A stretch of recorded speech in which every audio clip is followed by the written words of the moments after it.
Nous nous retrouvons pour notre rendez-vous du vendredi. Pendant que d'autres pensent à l'investiture du président, nous réfléchissons à la tâche qui attend le président Denis Sassou Nguesso, entre autres dossiers, celui de la condition enseignante. Très bien, commençons par une image. Il y a un tableau noir, pas un tableau intelligent sophistiqué, un vrai tableau noir à l'ancienne, couvert des fantômes des leçons passées. Vous voyez des morceaux de craie cassés sur le rebord. Devant ce tableau, un enseignant se tient debout. Regardez son visage. On y voit la passion. On y voit aussi l'épuisement, la lassitude de se donner pour très peu. Devant eux, une mère de jeunes visages, des enfants désireux d'apprendre, des enfants qui croient que la clé d'un avenir meilleur est dans un manuel scolaire. Ils ont besoin d'un guide, quelqu'un pour leur montrer le chemin, pour déverrouiller la porte de la connaissance. Ce guide, c'est l'enseignant. Ce sont les architectes de l'avenir. Chaque médecin, chaque ingénieur, chaque avocat, et oui, chaque politicien. Alors, comment cela arrive-t-il? Comment des personnes qui étaient autrefois des étudiants qui doivent leur succès à un enseignant développent-elles un cas aussi grave d'amnésie politique? Cela commence par un défaut simple, presque tragique, de la nature humaine, l'ingratitude. Beaucoup de nos dirigeants, de nos ministres, de nos décideurs ont fréquenté ces mêmes salles de classe.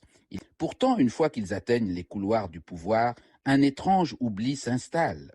L'enseignant devient un concept abstrait, une ligne budgétaire qui peut toujours être coupée. C'est un échec spectaculaire de l'empathie. Ils oublient parce que leurs priorités changent. Ils deviennent obsédés par le visible, le tangible. Les choses que l'on peut montrer lors d'une campagne électorale. Regardez, une nouvelle route. Regardez, une flotte rutilante de voitures gouvernementales. Regardez, un nouveau gratte-ciel imposant. Un investissement dans l'éducation, en revanche, est un jeu à long terme. Parlons d'argent, car c'est toujours une question d'argent. Il ne s'agit pas seulement d'un manque de respect, il s'agit d'un système qui a créé une réalité à deux vitesses, très contrastée. D'un côté, vous avez l'élite politique. Ils circulent dans la capitale à bord de SUV climatisés.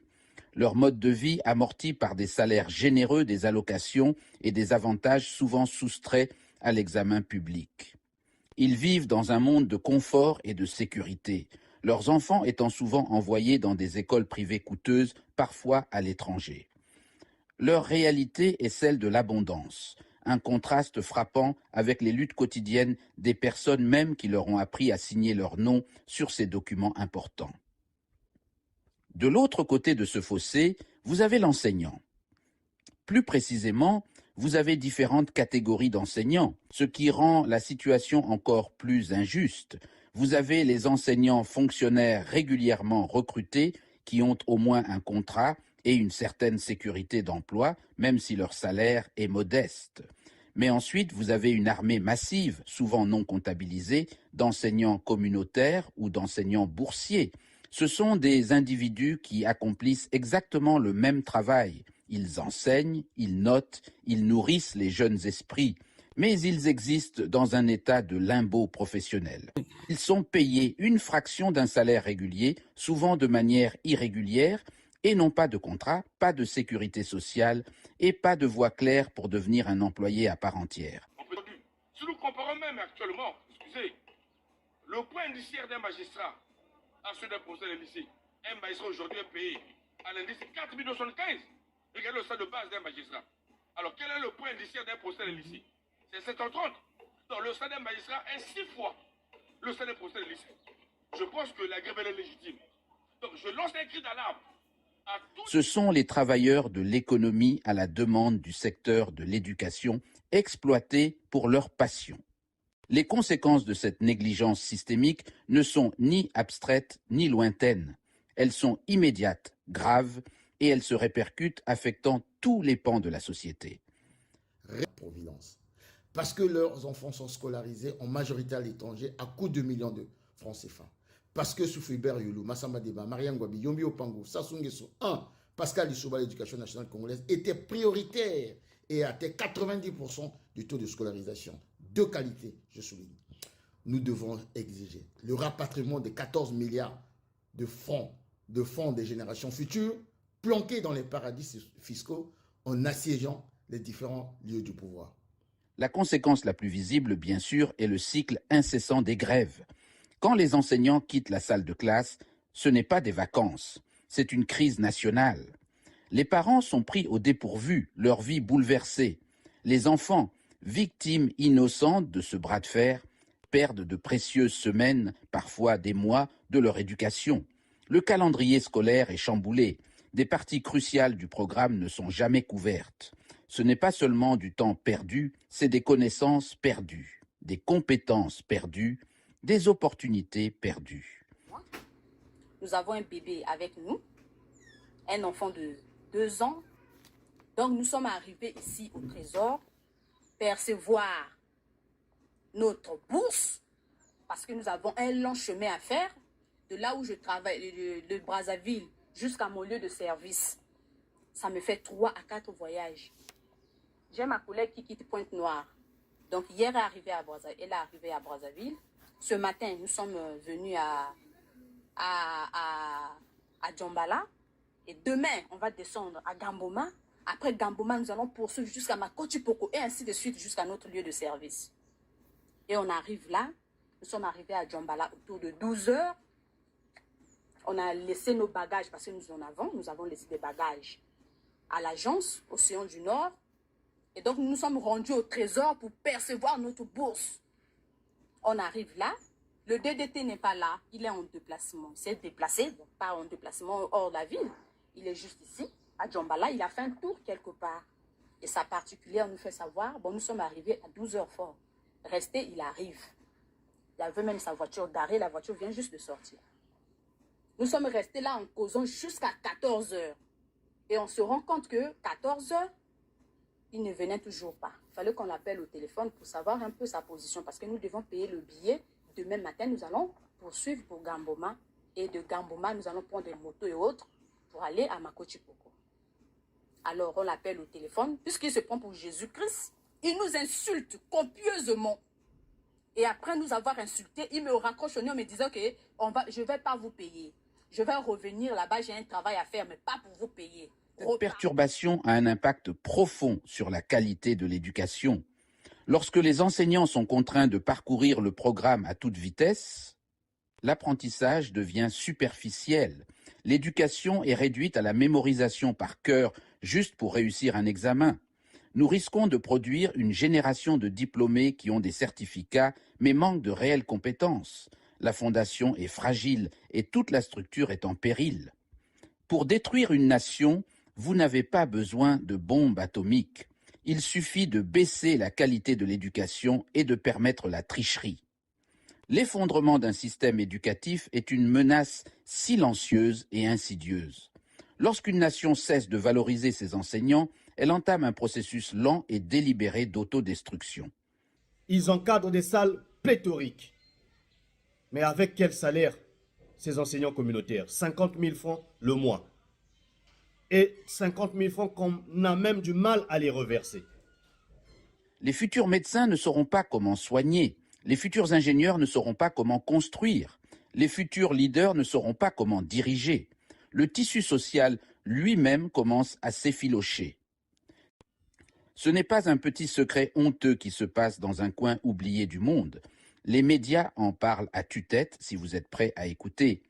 Une recherche rapide révèle des articles qui brossent un tableau frappant et cohérent. Montage d'exemples de gros titres internationaux. Par exemple, Radio France Internationale. Rentrée scolaire au Congo-Brazzaville, les enseignants maintiennent la pression. Ce titre n'est pas ancien.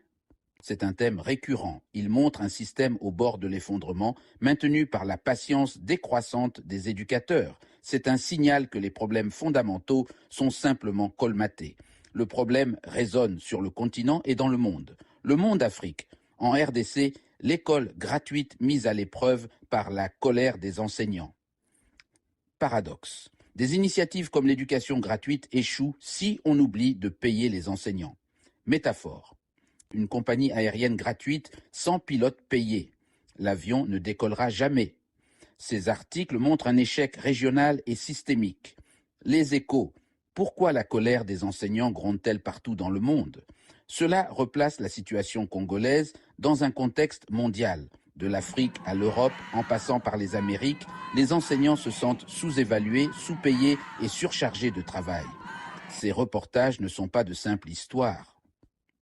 Des fusées de détresse. Ils donnent une voix aux sans-voix, ils donnent des chiffres, ils donnent des visages à la crise. Journalistes de RFI, du Monde et d'autres médias rapportent ces dépêches à plusieurs reprises, disant aux dirigeants que le problème est réel, persistant et observé.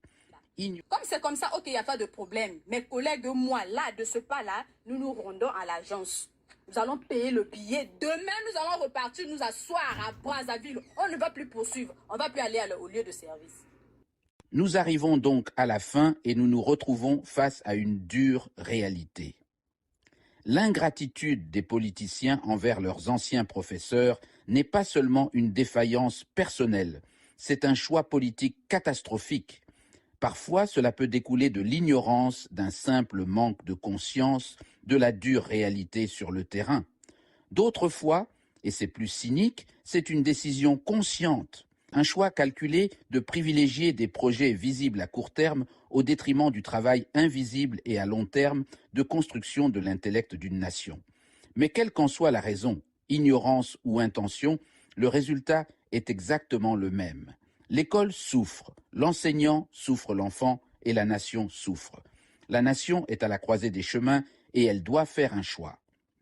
Voici 3 étapes simples et concrètes. Premièrement, donnez aux enseignants un véritable statut officiel. Mettez fin aux enseignants communautaires et boursiers.